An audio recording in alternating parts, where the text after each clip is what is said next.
السلام عليكم ورحمة الله وبركاته. نتمنى تكونوا بخير وعلى خير وما ناقصكم حتى شي خير. انا هنايا رشمه جلابه.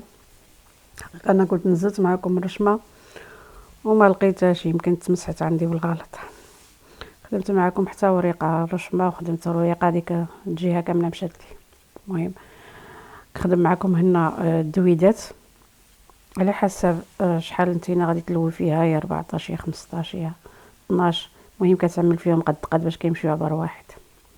طريقه الجلابه خفيفه، كتجي زوينه وسهله، كتجي غير خفيفه، يعني ما كتجيش رشمه كبيره، كتجي رشمه في الصدر في تحت مع الفخده ولا في الكمايم، كتجي خفيفه. خدمنا على الدويدات وخدمنا على الوريقات وخدمنا على العمود بغرزه الحشو حتى هو، خدمنا على العريشات بغرزه الشده. المهم نوعنا لا في هذا، ولكن جات كلها غير بالطاز، ما جاش فيها التنبات. كتجي الطريقه زوينه وكتجي خفيفه جليله صيفيه. نتمنى تنال اعجابكم ويكون التطبيق واضح. هنا كنضربوا الضربه، كيبقى لنا بعض الساعات فراغات، كنوليو ونرجعوا نكملوا الفراغات، يعني ما كنخليوهاش هكاك بطبيعه الحال.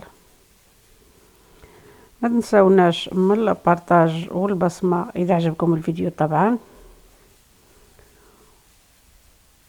وتحياتي لكم والصلاة والسلام على رسول الله. نتمنى تشاهدوا الفيديو الاخر، مع انه غير 2 دقائق ماشي بزاف. اللي كيستافد من الفيديوهات يخليها لنا في التعليق. شكرا لكم.